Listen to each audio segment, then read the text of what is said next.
大笨熊在垃圾桶里捡到一只熟睡的老鼠，正要将它一口吞掉，就发生戏剧一幕。Mais moi j'ai faim. Comment tu t'appelles Ernest. Moi, c'est Célestine.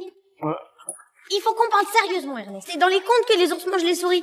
Me dis pas que tu crois aux contes, Ernest. T'es pas un ourson débile. Bah oui, mais j'ai faim. T'as faim, et tu crois que c'est une petite souris comme moi qui va te rassasier? 塞娜假装关心的继续说道：“从垃圾桶里捡吃的很不健康，里面有流感、伤寒、霍乱等病毒。”接着就煞有介事的为他检查身体，寒气侵体，湿气太重，老眼昏花，毛色发暗，耳朵萎缩，嘴如粪坑。塞娜诊断后立马开出免费药方，将他带到一处地下室窗口，里面的各式糖果能治疗艾特的所有病症。塞娜用小手为他打开窗户，艾特便流着口水爬进地下室里，开始在里面大快朵颐。这下糖果店老板可要遭殃了。而塞娜则捡起收集来的熊类牙齿回家去了，没想到刚回去就遭到老鼠牙医的一顿臭骂，因为作为实习牙医的他只收集到一颗熊类牙齿，简直对老鼠家族不负责任。如果老鼠家族没有足够多的牙齿更换，那就无法打造伟大的城池，啃食庞大的岩石，制作复杂的机器。作为惩罚，老鼠牙医要求塞娜至少收集50颗熊类牙齿，不然就不要回到地下。塞娜失落地离开了，他不得不再次返回地上寻找牙齿，刚好看到艾特因偷吃糖果被抓现行。不出意料，艾特被抓上了警车，不知何时塞娜也偷偷跟了上来。他告诉艾特可以帮他解开绳索，但必须答应帮他一个大忙。为了自由，艾特没有丝毫犹豫就答应了塞娜，于是他们成功逃出了警车。而获得自由的艾特也没有食言，晚上就跟随塞娜来到牙科诊所偷走1麻袋牙齿。第二天，牙科诊所里围满了老鼠，主任看到酣睡的塞娜，一把将他拎起，正要一顿斥责时，塞娜让他稍安勿躁，随后打开麻袋，白花花的牙齿从里面淌出来，别说50颗，500颗也绰绰有余。大家纷纷发出赞叹声，主任也一改严肃，将他高高举起，嘴里呼喊着万岁。这一刻，塞娜成了他们的英雄，被家族人抬着满大街宣传。然而这种身份的反差很快又再次改变，孤儿院里的小老鼠们惊愕地发现，宿舍里突然来了个庞然大物，原来艾特帮塞娜扛回牙齿，回去时迷路就睡进了孤儿院里。小老鼠们纷纷惊恐着离开房间，刚好庆祝塞娜的老鼠们到达门口，一个个被眼前一幕吓住了。塞娜不经意间叫出了艾特的名字，牙主任认为就是塞娜将他带进鼠王国的，随手丢下塞娜就逃离而去。紧接着，鼠王国的警报拉响，平民躲进房间，鼠警察开始迅速集结。狭路相逢，艾特果断抱着塞娜从桥上跳进了水里。爬上岸边后，塞娜充当向导，艾特充当脚力，他们很快就通过一处下水道来到地上。为了阻止鼠警追踪，艾特用垃圾桶将下水道紧紧盖住，然后顺势上了糖果店的面包车。而被盗的牙科诊所也叫来了熊警察，老板娘刚好看到了他们，熊警蜂拥而上，鼠警也冲破了井口，他们成了2队警察的共同目标。幸好艾特及时发动汽车逃离现场，这么多熊警和鼠警看着他们离开，咬牙切齿。他们突然才反应过来，站错了阵营。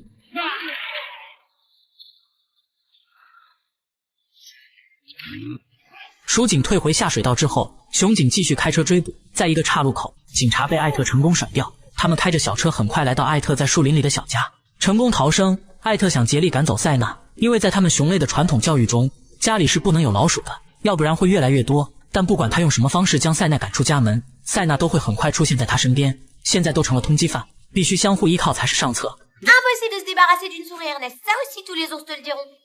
Avant de la tuer, bien sûr. 塞娜知道他们熊类也恪守着熊生活在地上，鼠类生活在地下的教条。为了能被留下，塞娜不等艾特同意，就直接选择了他的地下室。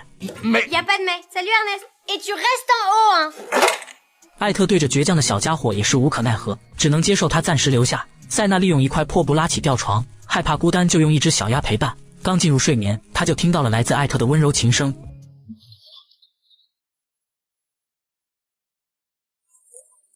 塞娜好不容易进入睡眠，楼上又传来地震般的隆隆声，原来是艾特打呼噜。和这样的大家伙生活在一起，要的不只是勇气，还要有耐力。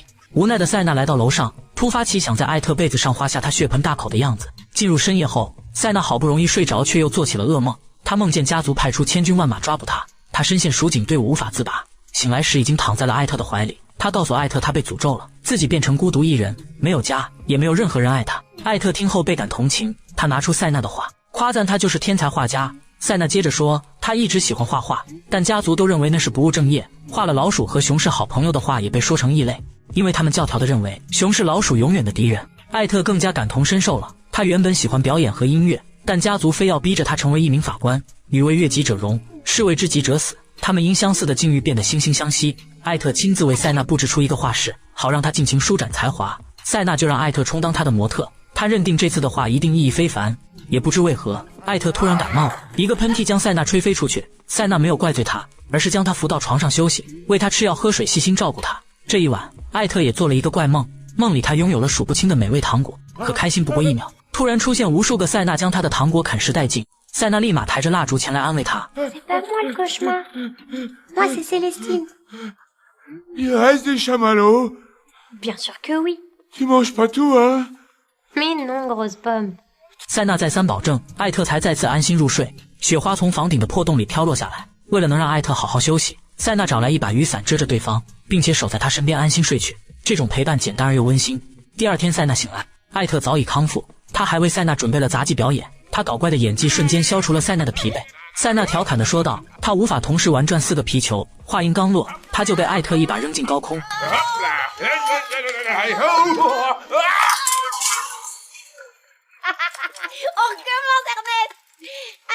玩闹结束后，塞纳在收音机里听到警察抓小偷的播报，他问艾特是不是针对他们。艾特关闭收音机，一脸微笑安慰塞纳，说警察早就忘记了此事，他不想让塞纳担心。塞纳听了开心地跑出地下室，艾特立马又陷入惆怅。其实收音机里播报的就是他们，警方将不惜代价采取行动。屋外大雪封堵，塞纳的画灵感都快枯竭了。艾特听后顺手拆下一节排烟管插进雪里，这样塞纳就可以通过洞口观看外面的景色。一个专心画画，一个爱拉小提琴，他们用各自的方式温暖彼此。很快冬去春来，塞纳他们走出房间，感受温暖气息。大雪消融后，那辆红色汽车也露出本来面目。塞纳突然意识到车辆颜色很容易暴露目标，只见艾特淡定拎来一桶油漆，将汽车完美融入森林背景，这下总算放心了。然而事情并没有想象那般完美。一次他们外出玩耍，原本晴朗的天空突然乌云密布，倾盆的大雨说来就来。艾特小心翼翼地将塞纳抱进怀里，向家飞奔而去。在强大雨水的冲刷下，汽车身上的油漆被冲刷下来，泥土变软，挡车的石头也失去作用，失去控制的汽车向后一路滑去，左右碰撞之后刚好冲进糖果店里。唐老板下楼看见自己的小车，瞬间大叫起来。他发现车上残余着部分油漆，并且沿着街道拖出很长的痕迹。他立马上楼电话通知刑警，老鼠侦探也将此事告知警局。就这样，在刑警浩浩荡荡出发的同时，蜀警也在地下开凿密道，是要将他们缉拿归案。而此时的塞纳他们才刚刚醒来，他为赖床的艾特端来早餐喂他吃下。不经意间，他从窗户里看到了满树林的刑警。塞纳让艾特立刻藏进地下室里，他说他有办法应对他们。可令人想不到的是，同步行动的蜀警也将洞穴挖到了地下室里，他们一拥而上将其逮捕。塞纳这头，他戴上小熊面具，妄想蒙混过关，一阵微风让他显出原形。刑警看出他的身份，也将其逮捕。两边的警察都想逼迫他们说出对方的下落，但无论警察用什么方式恐吓他们，都一言不发。很快到了审判的日子，艾特被押进蜀国法庭，塞纳被押进熊国法庭，而两个世界的法庭都在同一位置的地上和地下，此处颇具象征意义。庭审开始后，塞纳和艾特都想为对方辩护，但高高在上的法官怎能让你质疑他的权威，而是将各种罪名强加在他们身上。塞纳和艾特知道，他们最大的罪过就是和一个传统敌对的物种走在一起。这样的事情挑战了世俗伦理，为家族所不容。在老鼠的世界是不能和熊成为朋友的，而在熊的世界，他们就必须生活在地上，老鼠就必须生活在地下。这是权力的傲慢和伦理的偏见。激动之下，鼠法官打破了油灯，大火迅速蔓延开来，老鼠们被吓得四处逃窜，大火也快速烧到地上的熊法庭，在场的熊也纷纷逃命，只有法官还自顾自地在那里耀武扬威，权力侵蚀了他们的神智。眼看大火即将吞噬法官，塞纳爬上高处，咬断那块象征公平的旗帜，用它扑灭了熊法官身上的火焰。Dis-moi, Célestine, si on s'en sort vivant, qu'est-ce qui te ferait vraiment plaisir? Retrouver Ernest, et plus jamais le quitter. 艾特这头，他也没有见死不救，勇敢从大火中将鼠法官救了出来，而他自己背上却冒着熊熊火焰，最后跳进水里将火熄灭。他们也得救了。鼠法官似乎也意识到了什么，他同样问艾特，什么事情能让你感到真正快乐？艾特的回答和塞纳一样。Retrouver Célestine. Et rester avec elle pour toujours. Vous êtes libre.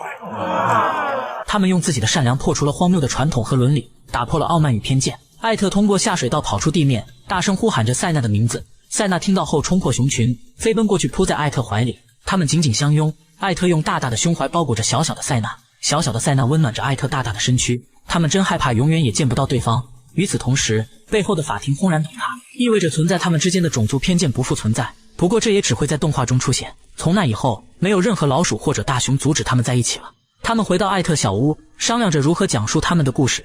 他们因为一个偶然相遇，又因为一场契约相互帮忙而陷入违法罪恶，引发了两个社会的大追捕。在这个过程中，两人慢慢从契约利益为目的的情感转化为有福同享有难同当的友情，相互慰藉，相互欣赏，相互认同。最后他们同时被捕入狱，其背后是一个非常有趣的社会现象：理想和现实，爱好和使命，伦理与偏见。我们往往会以自身的经历和见识表达立场和态度，但大多数人不知道的是，我们的思想往往会受到教条的荼毒。故事中，艾特熊和塞纳鼠因为救下最高权威者而免遭刑罚，可现实中，要消除偏见和歧视何其艰难。